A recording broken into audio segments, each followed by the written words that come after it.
Soma's baking and cooking থেকে আমি সোমা বলছি। আজ আপনাদের সাথে শেয়ার করছি একটা হোল মিলের রেসিপি। আলাদা করে ডাল তরকারি মাছের ঝোল রান্না না করে একবারে কিন্তু এরকম একটা রাইস তৈরি করে নিলে খাওয়া কিন্তু খুব ভালোভাবে হয়ে যায় এবং রোজকার একঘেয়েমিও দূর হয়। আজকে যে রাইসটা করেছি সেটা হলো রাজমা ও পনির দিয়ে একটা রাইস করেছি। এর সাথে একটু স্যালাড দিচ্ছি।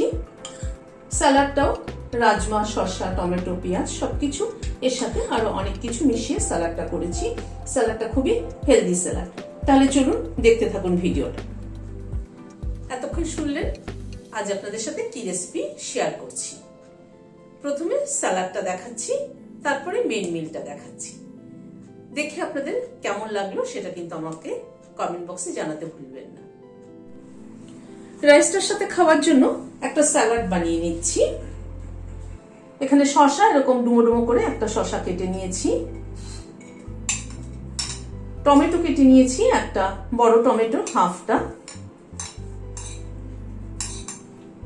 আর একটা পেঁয়াজ মিডিয়াম সাইজের একটা পেঁয়াজ কুচি করে নিয়েছি।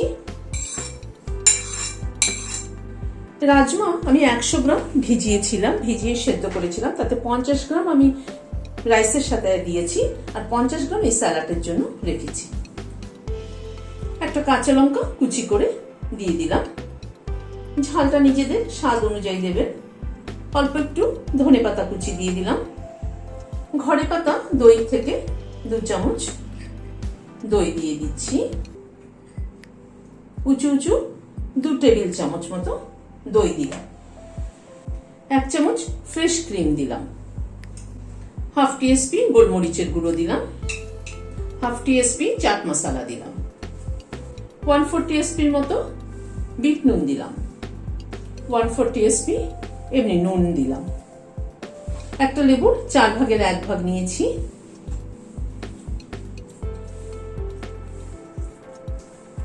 হাফ টিস্পুন গুঁড়ো চিনি দিলাম। এবার সবগুলোকে মিশিয়ে নিচ্ছি।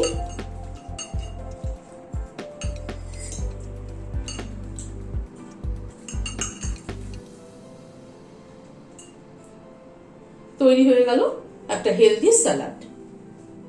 এখানে 100 গ্রাম বাসমতি চালের ভাত করে নিয়েছি। চালটাকে আধা ঘন্টা ভিজিয়ে রেখেছিলাম। ভিজিয়ে রেখে জল ফোটার পরে তারপরে চালটা ছেড়ে দিয়েছি। চালটা ছেড়ে দিয়ে চালটাকে এমন ভাবে সেদ্ধ করেছি মানে একটুখানি শক্ত আছে। কেননা একটুখানি শক্ত নামিয়েছি, যখন ভাতটা ভাজবো মশলার সাথে তখন যেটুকু শক্ত আছে 20% মতো শক্ত আছে সেটা তখন হয়ে যাবে। আর এখানে রাজমা নিয়েছি 50 গ্রাম।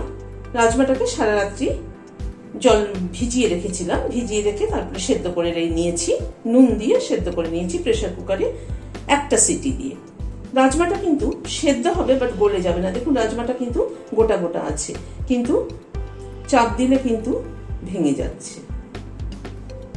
এরকম সেদ্ধ হবে। আর পনির নিয়েছি এখানে 60 গ্রাম।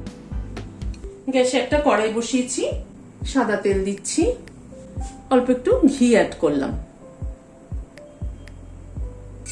তেলটাও ঘিটা গরম হওয়ার পরে পনিরটা দিয়ে দিচ্ছি।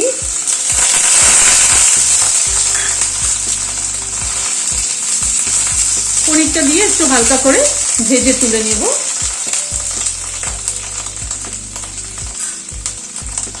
সামান্য একটু নুন ছড়িয়ে দিচ্ছি।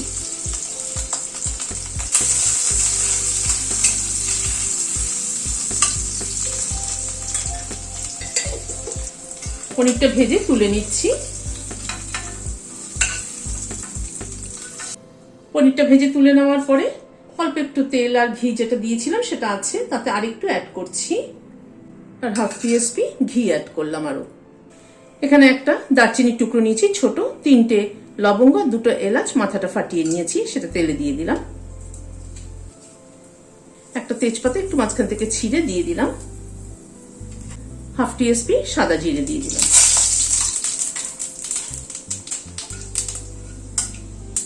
ফোড়নটা একটু ক্র্যাক করার পরে এখানে একটা বড় সাইজের পেঁয়াজ কুচি করে নিয়েছি, সেটা দিয়ে দিলাম।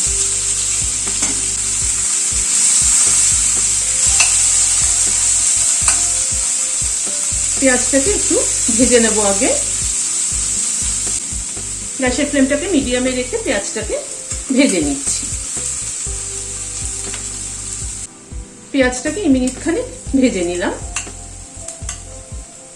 হাফ টিএসপি রসুন বাটা দিচ্ছি। রসুন বাটাটা একটু নাড়াচাড়া করে নিচ্ছি।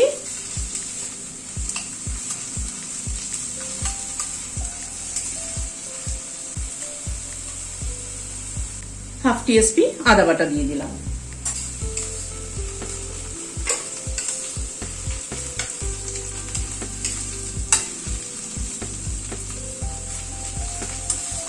একটা কাঁচা লঙ্কা মাথাটা চিড়ে দিয়ে দিলাম।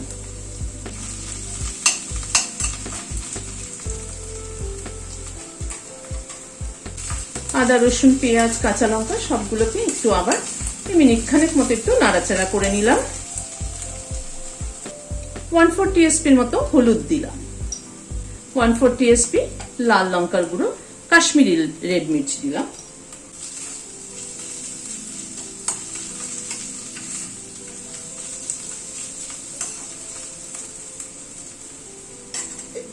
হাফ টিএসপি নুন দিলাম।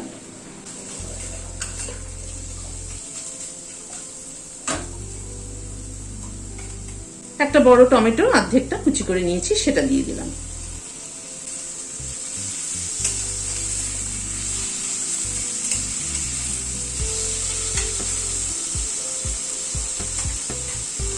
সাথে রাজমাটাও অ্যাড করে দিলাম। রাজমা খাওয়া কিন্তু খুবই ভালো শরীরের জন্য।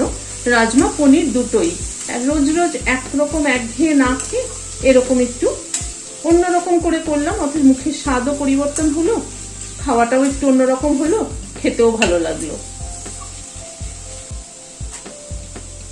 একটুখানি ঢেকে দিচ্ছি, টমেটোটা একটুখানি গলে যাক। মিনিট দুয়েক মতো ঢাকা ছিল, ঢাকনাটা খুলছি। টমেটোটা একটু ভেঙে ভেঙে দিচ্ছি। এখনকার টমেটো দেখবেন সহজে কিন্তু নরম হতে চায় না, হাইব্রিডের সব টমেটো।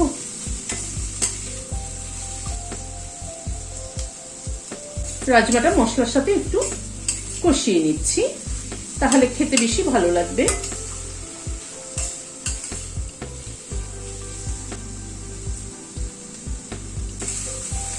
রাজমাটাকে একটু মিনিট দুয়েক মতো একটু কষিয়ে নিলাম মশলার সাথে। এবার রাইসটা অ্যাড করে দিচ্ছি।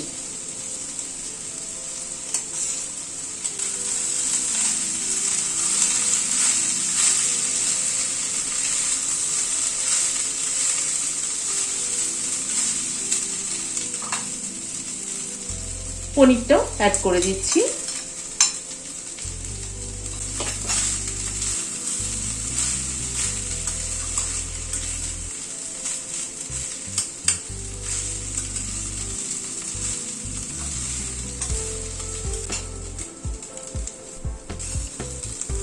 ভাতটাকে প্রায় 4-5 মিনিট সময় ধরে সব মশলার সাথে কষিয়ে নিলাম।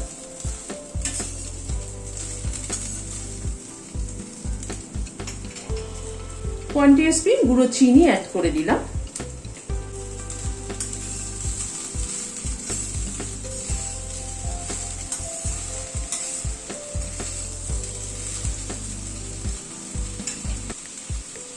ওয়ান টিএসপি ভাজা মশলার গুঁড়ো অ্যাড করছি। আমি কিন্তু এখানে কোনো জিরের গুঁড়ো ধনের গুঁড়ো আগে ব্যবহার করিনি, এই কারণেই যেহেতু এটার মধ্যে ভাজা মশলাটা দেব। ভাজা মশলা মধ্যে জিরে ধনে মৌরি সম পরিমাণে রয়েছে, আর শুকনো লঙ্কা দুটো দিয়ে শুকনো খোলায় ভেজে গুঁড়ো করে নিয়েছি। সেটা বয়মে ভরে রেখে দিলে কিন্তু অনেক কিছুতে ব্যবহার করা যায়। একটা ছোট পাতিলেবুর রস দিয়ে দিলাম। একটা কাঁচা লঙ্কা আবারও অ্যাড করছি লাস্টে ফ্লেভারের জন্য। কটা পুদিনা পাতা হাত দিয়ে ছিঁড়ে দিয়ে দিচ্ছি। খানিকটা ধনে পাতা কুচি ছড়িয়ে দিলাম। সবগুলোকে একবার একটু মিশিয়ে দিচ্ছি। আমার আজকের এই রেসিপিটি আপনাদের কেমন লাগলো আমাকে কমেন্ট বক্সে জানাবেন। আজ তাহলে এখানে শেষ করছি। দেখা হচ্ছে আবার পরবর্তী ভিডিওতে। নমস্কার।